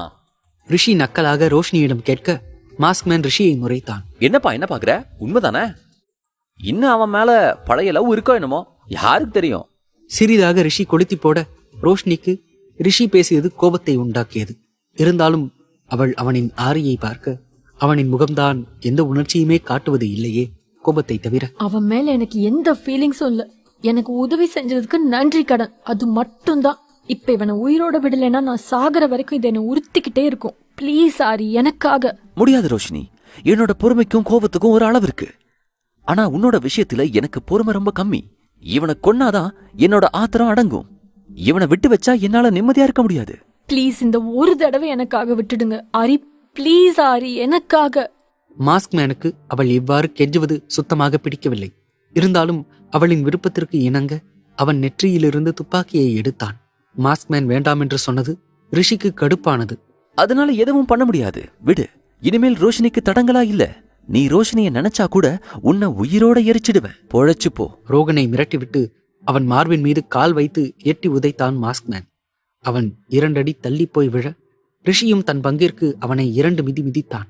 எனக்கு இப்ப பதில் சொல்லு ரோஷினி. ரோஷினி அவன் எதற்காக கேட்கிறான் என்று புரியாமல் இருக்க, எதுக்கு பதில்? உனக்கு நல்லாவே தெரியும், யோசிச்சு சொல்லு. அவளுக்கு புரிந்தது அவன் எதற்கு கேட்கிறான் என்று. ரோஷினி சற்று தயங்கியவாறே பதிலளித்தாள். அது ஆரி, ஆசிரமத்துக்கு போயிருந்தேன். தேவ் தம்பிக்கு உடம்பு சரியில்லையா, அதான் ஏன் போன? அவனுக்கு உடம்பு சரியில்லைன்னு மேரி ஆண்டி சொன்னாங்க. எனக்கு மனசு கேட்கல. அந்த பசங்களுக்கு என்ன தவிர யாரும் இல்ல. என்னதான் சொந்தம்னு நினைச்சிட்டு இருக்காங்க. போய் கூட இருந்தா நல்லா இருக்கும்னு தான் போனேன். சரி, போனீங்க. ஏன் நீ வெளியில போற விஷயத்தை என்கிட்ட இன்ஃபார்ம் பண்ணல? உன்கிட்ட நான் சொல்லியிருக்கேன்ல. அது பதட்டத்துல. மேடம், பதட்டத்துல கூட பர்ஸ் எடுத்துட்டு போனீங்க. கார் கண்ணாடியில ஒரு முறை முகத்தை பார்த்துட்டு கூட போனீங்க. ஆனா எனக்கு ஏன் இன்ஃபார்ம் பண்ணல? ரோஷினி திருதிருவென முழித்தாள். சொல்லுங்க, முழிக்காதீங்க. அது வெளிய போக பைசா வேணும், அதனால எடுத்துட்டு போனேன். அதே மாதிரி அந்த வீட்டு வாசலை தாண்டி போகணும்னா என்கிட்ட கேட்டுட்டு தான் போகணும். அதே மாதிரி கார்டோட தான் போகணும்னு உங்களுக்கு தெரியும்ல. அத்தோடு அவன் எதுவும் பேசாமல் அமைதியாக நடந்தான். ரிஷி அவனையே பார்த்து கொண்டிருந்தான். என்னோட போன் என்னாச்சுன்னு தெரியுமா? உன்னோட போன் என்கிட்ட தான் இருக்கு. சொல்லிவிட்டு அவன் போனை கொடுக்க போன் எடுத்து அவள் நேராக டயல் செய்தது மேரிக்குத்தான். இப்ப யாருக்கு போன் பண்ணிட்டு இருக்க? மேரி மேம்க்கு. பாவம், அவங்க என்ன தூக்கிட்டு வந்ததுக்கு அப்புறம் என்ன பண்ணாங்கன்னே தெரியல. நல்லா இருக்காங்க. உன்னை பிரச்சனையில சிக்க வச்சுட்டு அவங்கள நான் சும்மா விடுறதா இல்ல. என்ன நீங்க பேசுறீங்க ஆரி? அவங்க குழந்தைங்களை ஏதாவது பண்ணிடுவாங்கன்னு பயத்துல செஞ்சிருக்காங்க. நம்ம குழந்தைய யாராச்சும் ஏதாச்சும் செஞ்சா நம்ம என்ன பண்ணுவோம்? அவங்கள கொன்னு ஊரு பேர் தெரியாம அழிச்சிடுவேன். நமக்கு அந்த தைரியம் இருக்கு, பலம் இருக்கு. அவங்க பாவம் யார் துணை இருக்கு? பலவீனமானவங்க, நல்லவங்க பணிஞ்சுதான் போவாங்க. நம்ம குழந்தைக்கு ஏதாவது ஒண்ணுன்னா நானும் இதை தான் செஞ்சிருப்பேன். அவள் நம்ம குழந்தை என்று சொல்லும் போது ஆரி கவனித்தானோ இல்லையோ, ரிஷி கவனித்தான். என்னது குழந்தையா? இது எப்போ? அவன் வாய் தவறி உளறிவிட ரோஷினிக்கு இப்போதுதான் அவள் என்ன பேசினாள் என்று நினைத்தவள் கூச்சத்தில் மாஸ்க்மேனின் கையை கட்டிக்கொண்டாள். அதை பார்த்து ரிஷிக்கு இன்னும் வெறுப்பாகி போனது. அப்படியே மூவரும் அந்த பில்டிங்கை விட்டு வெளியே வர அவர்களுக்காக கார் காத்து கொண்டிருந்தது. ரோஷினி ஏறிய பின் இருக்கையில் அமர மாஸ்க்மேனும் அவள் பக்கத்தில் அமர்ந்து கொண்டான். ரிஷி அவர்கள் ஏறியதும் மற்றொரு காரில் ஏறிக்கொண்டான். அவனுக்கு அவர்கள் இருவரையும் பார்த்து கொண்டு வர விருப்பமில்லை. கார் புறப்பட இருவருக்கும் இடையில் அமைதி நிலை இருந்தது. மாஸ்க்மேன் அவளின் விரல்களை வருடிக்கொண்டே வந்தவன் பெண்ணவளின் கன்னங்களை கையில் ஏந்தி கொண்டான். அவனின் விரல்கள் அவள் கன்னத்தில் இருந்த சிறிய காயத்தில் தீண்ட ரோஷினி வழியில் முணங்கினாள். அதை கவனித்தவன் அவனின் முத்தத்தால் அவளின் காயங்களுக்கு மருந்திடத் தொடங்கினான். பெண்ணவளும் அவனுக்கு ஈடு கொடுக்க இருவரின் முத்தங்கள் இதழில் வந்து நின்றது. இருவரும் இதழ் போர் தொடங்கியிருக்க அந்த முத்தம் முடிவதாக இல்லை. அதற்குள் வீடு வந்து சேர்ந்தனர் இருவரும். எபிசோட் 156. அவனை நெருங்கினாள். ரோஷினியை அழைத்துக் கொண்டு வீடு வந்து சேர்ந்த மாஸ்க்மேன் அவளை அறையில் படுக்க வைத்தவன் உடனே தன் மொபைலை எடுத்து சில டாக்டர்களுக்கு கால் செய்ய போனான். அதை பார்த்தவள், அவள் சொல்வதை கேட்டவன், ஆரி, எனக்கு அந்த அளவுக்கு பெரிய அடி கிடையாது. எதுக்கு இப்ப டாக்டர் கூப்பிடுறீங்க? டாக்டர்ஸ் எல்லாம் எதுவும் வேண்டாம். அவளை ஒரு முறை முறைத்துவிட்டு டாக்டருக்கு கால் செய்தான். அதை பார்த்தவளுக்கு நன்றாக புரிந்து கொண்டது தன் மீது கோபத்தில் உள்ளான் என்று. ஆனால் இந்த சின்ன காயத்திற்கு டாக்டர் வர வேண்டுமா என்று இருந்தது அவளுக்கு. அதே சமயம் டாக்டர்களும் அடுத்த 10 நிமிடத்தில் அங்கு வந்தார்கள். அவர்கள் மூவரையும் பார்த்தவன், சீக்கிரமா செக் பண்ணுங்க. வார்த்தைகளை நிறுத்தினால் அதை பார்த்த 3 டாக்டரில் ஒருவர் சொல்லியவர் அங்கு நின்று கொண்டிருந்த 2 டாக்டரையும் கண்ணசைவில் அழைத்தார். அவர்களும் ரோஷினி இருந்ததை பார்த்துவிட்டு ஒன்றும் புரியாமல் வந்தவர்கள் அவளை பரிசோதிக்க தொடங்கினார்கள். ஒரு டாக்டருக்கு 3 பேர் வந்திருக்க அதை பார்த்தவள், என்ன இது, இத்தனை டாக்டர்ஸ வர சொல்லிருக்கீங்க? ஆனால் அவனிடமிருந்து எந்த பதிலும் இல்லை. அவன் ஏதாவது சொல்ல மாட்டானா என்று அவள் அவனையே பார்க்க, ஆனால் அவன் பார்வையோ டாக்டர் செய்யும் பரிசோதனையில் தான் இருந்தது. அவளை முழுதாக பரிசோதித்த ஆர்த்தோ டாக்டர் அந்த லேடி டாக்டரை அழைத்தார். ஆனால் அவரோ கண்ணசைவில் அவருக்கு ஏதோ சொல்ல அது அவருக்கு புரியவில்லை. இருந்தும் ஒரு சிலதை புரிந்து கொண்டவர் உடனே அதன்படி செய்ய தொடங்கினார். அவள் கையில் லேசாக சிராய்ப்பு இருக்க அதற்கு ஃபர்ஸ்ட் எய்ட் செய்தவர் அந்த சின்ன காயத்திற்கு கையில் ஒரு கட்டை போட்டுவிட்டார். இதை பார்த்து கொண்டிருந்த நியூரோ சர்ஜன் டாக்டர் அவள் தலையில் அதே போல் ஏற்பட்டிருக்கும் சின்ன காயத்திற்கு அவரும் ஒரு கட்டை போட்டுவிட்டார். இப்படி மூவரும் அவளை பரிசோதனை செய்து முடித்தவர்கள், சார், அவங்களுக்கு பெருசா எதுவும் இல்ல. அவங்களுக்கு இருக்கிற காயெல்லாம் 2 நாள்ல ஆறிடும். இப்ப அதுக்கான ட்ரீட்மெண்ட் பார்த்துட்டு இருக்கோம். இந்த டேப்லெட் எல்லாம் கொடுத்துருங்க சொல்லியவர் அவன் முன்பு ஒரு சீட்டை நீட்டினார். அதைப்போல் மீதி இருவரும் ஒரு சில விட்டமின் டேப்லெட்டுகளை எழுதி அவனிடம் கொடுத்தார்கள். அதை பார்த்தவன் சரி என்பது போல் தலையாட்டி மூவரையும் அங்கிருந்து அனுப்பி வைத்தான். வெளியே வந்த மூவரில் ஒருவர், இங்க பாருங்க சார், இத்தனை பேரை கூப்பிட்டு இருக்கும் போதே உங்களுக்கு தெரிய வேண்டாமா அந்த பர்சன் அவருக்கு எவ்வளவு முக்கியம்னு? அதுவும் இல்லாம அவர் இப்ப ரொம்ப கோவத்துல இருக்காரு. இப்ப போய் அவங்களுக்கு ஒன்றும் இல்லை, அவங்களுக்கு சின்ன காயம்தான், இதுக்கு எதுக்கு எங்களை கூப்பிட்டீங்கன்னு கேட்டா அடுத்த நிமிஷம் நம்மளை கொல்ல கூட யோசிக்க மாட்டார். அதுக்கு தான் அவங்க நல்லாவே இருந்தாலும் அவங்கள ஒரு செக்அப் பண்ணிட்டு விட்டமின் டேப்லெட் கொடுத்துட்டு வந்தேன். இங்க பாருங்க, உங்களுக்காக நான் செய்யல, இதுல என்னோட சுயநலமும் இருக்கு. ஏன்னா என்ன நான் காப்பாத்திக்க நினைச்சேன். ஓகேயா? இனி இன்னொரு இடத்துக்கு இந்த மாதிரி 3-4 டாக்டர்ஸை கூப்பிட்டாங்கன்னா அப்ப தெரிஞ்சுக்கோங்க, அந்த பர்சன் அவங்களுக்கு ரொம்பவே முக்கியமானவங்க.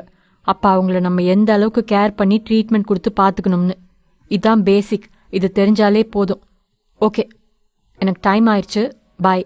இப்படி மூவரும் கலந்து பேசிக் கொண்டவர்கள் அங்கிருந்து கிளம்பி சென்றார்கள். அவர்கள் காரில் டாக்டர்கள் கொடுத்துவிட்டு சென்ற பிரிஸ்கிரிப்ஷனை பார்த்தவன் ஒரு வேலையாளை அழைத்து அதில் இருக்கும் மெடிசன்ஸ் அனைத்தையும் வாங்கும்படி உத்தரவிட்டான். அவரும் அவன் சொல்லியதை கேட்ப அதை வாங்கிக் கொண்டு சென்றவர் அடுத்த 1 மணி நேரத்தில் அனைத்து மெடிசன்ஸும் அவன் முன்பு இருந்தது. அதை பார்த்தவள் நிமிர்ந்து அவனை பார்க்க, ஆனால் அவனும் அவளை பார்க்காமல் எங்கோ பார்த்து கொண்டிருந்தான். அதை பார்த்தவளுக்கு சற்று கவலையாக இருந்தது. சரி, தானே அழைப்போம் என்று அவனை அழைத்தாள். ஆரி, நான் செஞ்சது தப்புதான். அதுக்கு இப்படி மூஞ்சியை தூக்கி வச்சிட்டு இருக்க போறீங்களா?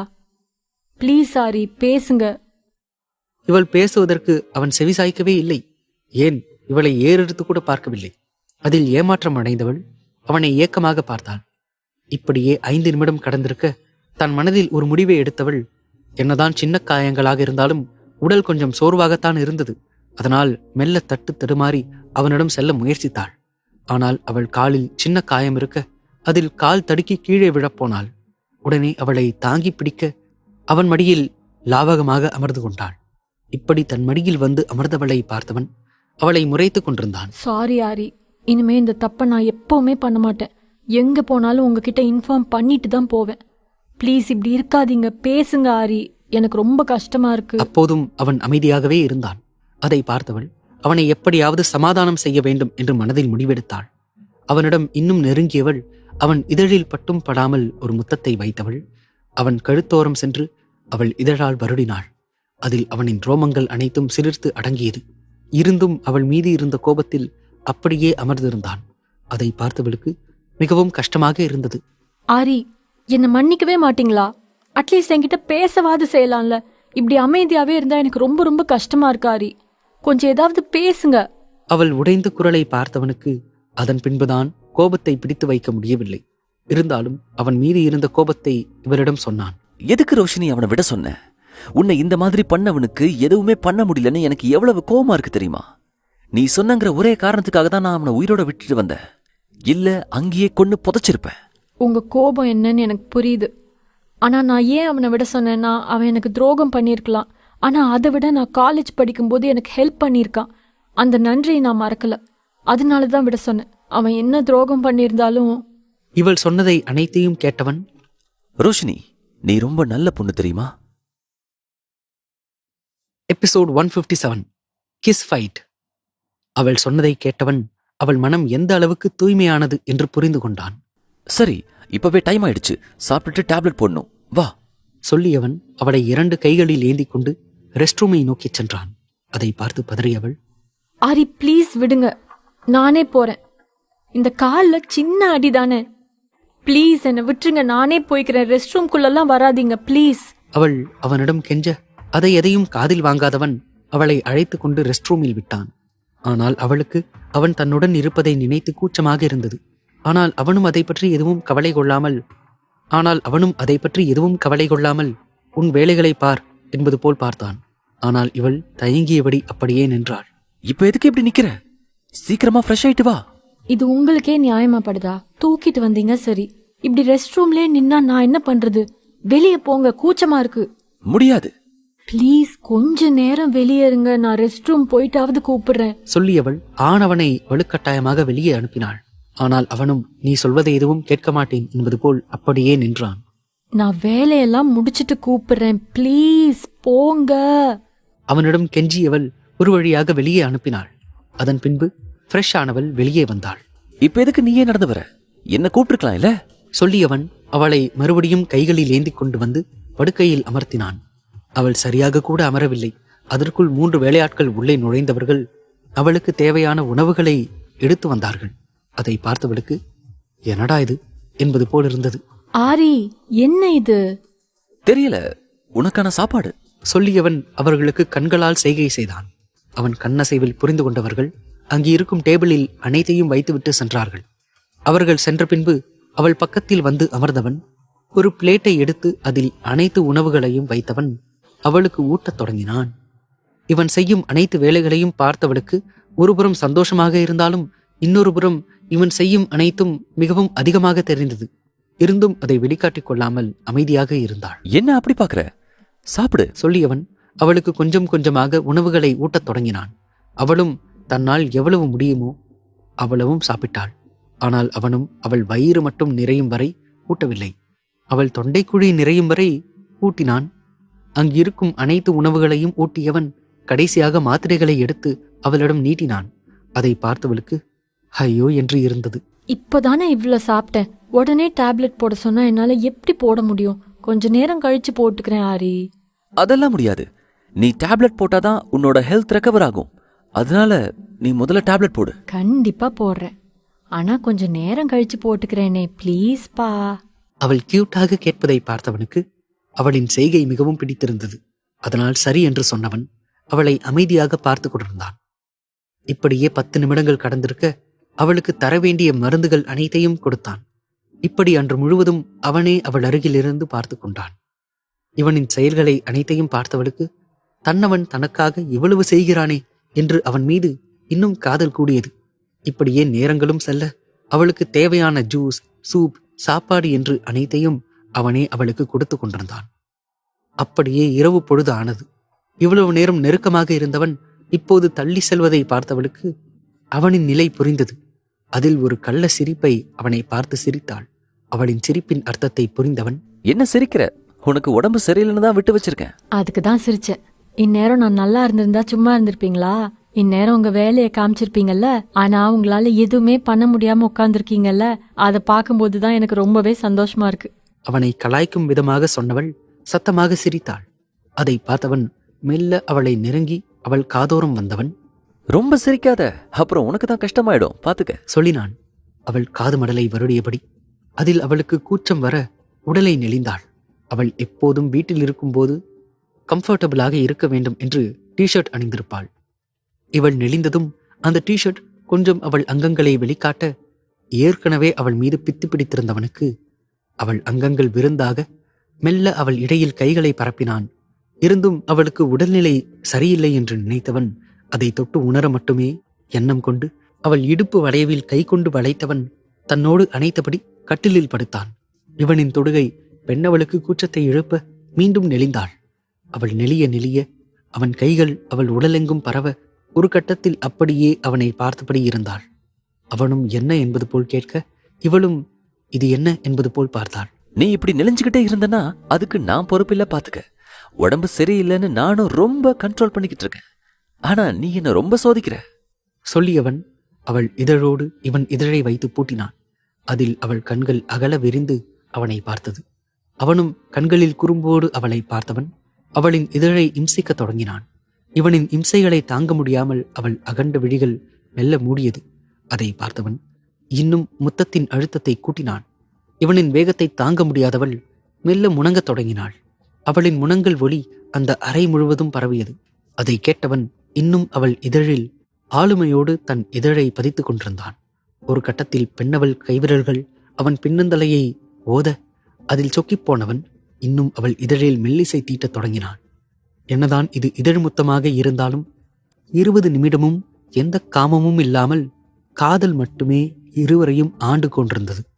முதலில் காமமாக தொடங்கிய இந்த முத்தம் இவனின் காதலாக மாறி அவனின் காதலில் ஆழத்தை அவளுக்கு காட்டிக் கொண்டிருந்தான். அவளும் அவன் காதல் கடலில் மூழ்கியவள் அதை பார்த்து பிரமித்துத்தான் போனாள். இப்படியே இவர்கள் முத்தம் தொடர ஒரு கட்டத்தில் அவள் சோர்வாகிவிட்டாள். அதை உணர்ந்தவன் அவளிடமிருந்து மெல்ல பிரிந்து அவள் நெற்றியில் இதழ் பதித்தான். நீ எப்பவுமே எனக்கு மட்டும்தான். அவள் கண்களை பார்த்து சொல்லியவன் அவளை அணைத்தபடி கண்களை மூடினான். அவளும் அவனின் அரவணைப்பில் ஒரு மென்மையை உணர்ந்தவள் மெல்ல கண்களை மூடினாள். அவள் கண்களை மூடிய நொடி மூடியிருந்த கண்களை திறந்தவன் அவள் உறங்கும் அழகை ரசித்தபடி, இதுதான் மாஸ்க்மேன். இப்படியே சில நிமிடங்கள் கழிய அவளை இன்னும் தன் அணைப்புக்குள் கொண்டு வந்தவன் கண்களை மூடினான்.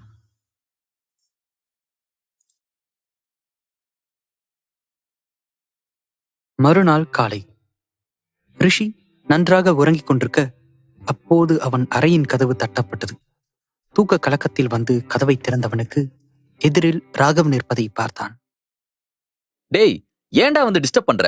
எனக்கு கொஞ்சம் டயர்டா இருக்கு. நான் தூங்கிட்டு வரேன். நம்ம சண்டைய அப்புறம் வச்சுக்கலாம். டேய், கீழே தாத்தா பாட்டி வெயிட் பண்ணிட்டு இருக்காங்க. ஒழுங்கா கிளம்பி வா. அவன் சொன்னதை கேட்டு அதிர்ந்தான். என்னடா சொல்ற? தாத்தா பாட்டி எப்ப வந்தாங்க?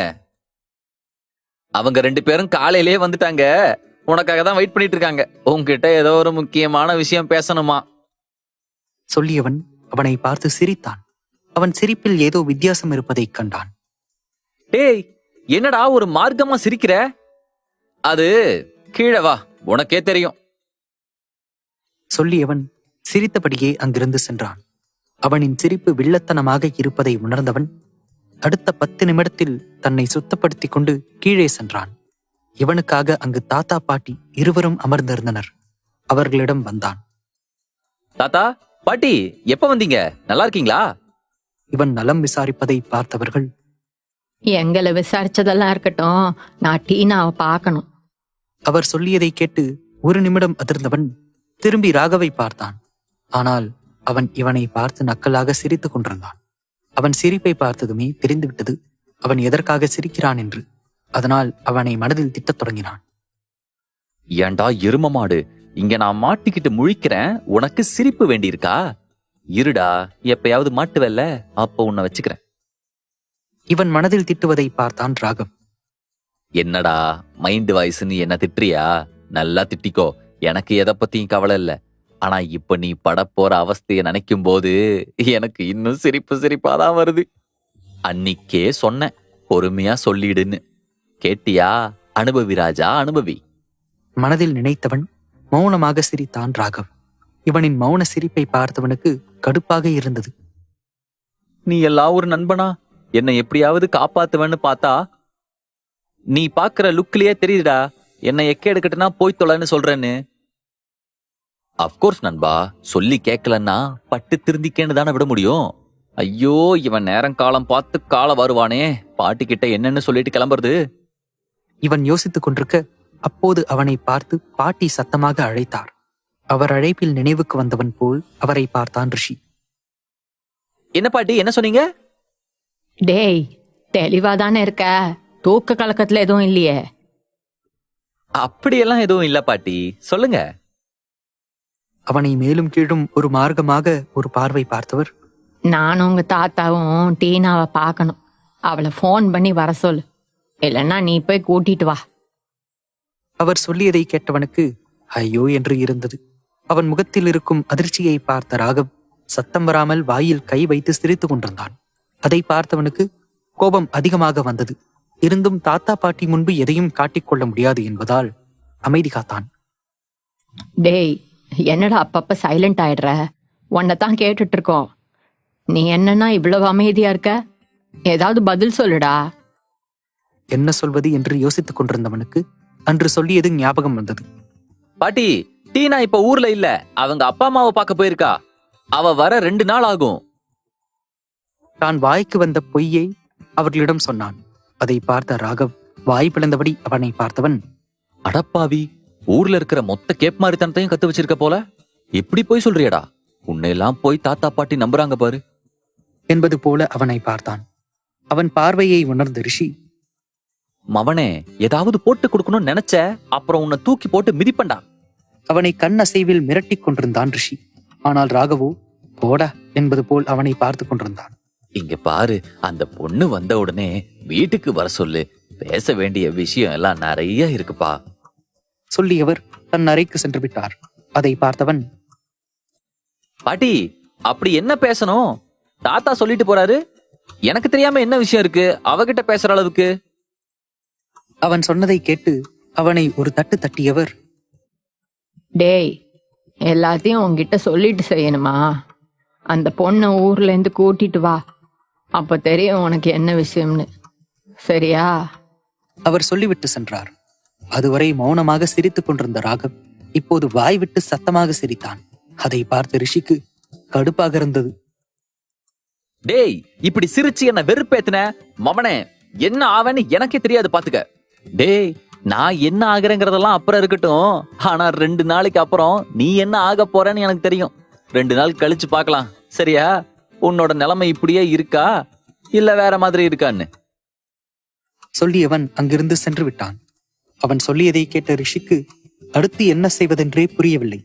அவள் ஏற்கனவே செய்த காரியத்தால் அவள் மீது இவன் கடுப்பாக இருக்க, இப்போது அவளை இங்கு அழைத்து வந்தால் இன்னும் என்ன செய்வாளோ என்று இருந்தது. அதே கடுப்புடன் ஏதோ வேலையாக வெளியே கிளம்பினான். அதே நேரம் மாஸ்க்மேன் வீட்டில் காலை 11 மணி. ஆரி, இது உங்களுக்கே ஓவரா தெரியலையா? நேத்து முழுக்க டயர்டா இருந்து என்ன பாத்துக்கிட்டீங்க. ஆனா இன்னைக்கு நான் நல்லா தானே இருக்கேன். அப்பவும் என்ன எதுவுமே செய்ய விடாம நீங்களே செய்றீங்க. ஏற்கனவே இங்க என்னால எந்த வேலையும் செய்ய முடியாது. எனக்கு ஏதாவது தோணுனாதான் செய்வேன். இப்ப என்னடானா என்னோட வேலையும் செய்யக்கூடாதுங்கிறீங்க. அப்ப நான் என்னதான் பண்றது? எனக்கு போர் அடிக்குது. நீ ரெக்கவர் ஆகுற வரைக்கும் இப்படிதான் இருக்கணும். நீ எந்த வேலையும் செய்யக்கூடாது. உனக்கு என்ன தேவையோ எல்லாமே நான் தான் செய்வேன். அதை கேட்டவனுக்கு அவனை வெட்டவா குத்தவா என்பது போல் இருந்தது. ஆனால் அதை வெளிக்காட்டிக் கொள்ளாமல் மனதிலே புலம்பினாள். மத்த வேலையெல்லாம் பார்த்தா கூட பரவாயில்ல. ரெஸ்ட் ரூம்க்கு கூட்டிட்டு போறது கூட ஒரு வேலையா? அது நான் போக மாட்டேனா? சொல்லி எந்த பிரயோஜனமும் இல்ல என்பது போல் அவள் மனம் கதறிக்கொண்டிருந்தது. அப்போது ரோஷினியின் போன் ஒலித்தது. அதில் டீனா காலிங் என்று வந்தது. அதை உடனே எடுத்தவள், இல்ல ரோஷினி, நான் இன்னைக்கு ஆபீஸ் போல. வீட்டுக்கு கொஞ்சம் திங்ஸ் எல்லாம் வாங்க வேண்டியது இருந்தது. அதனால கடைக்கு வந்திருக்கேன். அதுவும் இல்லாம மைண்ட் கொஞ்சம் அப்செட்டா இருந்துச்சு. அதான் சரி உங்ககிட்ட பேசினா நல்லா இருக்குமேன்றதுனால பண்ணேன். நீ என்ன பண்ற? நானா ஆரி கூட இருக்கேன். ஓ, ஆரியன் சார் வந்துட்டாரா? Okay okay. மேடம் பிஸியா இருப்பீங்க, நான் டிஸ்டர்ப் பண்ணிட்டேன். ஓகே, பாய் சொல்லியவள் போனை வைத்து விட்டாள்.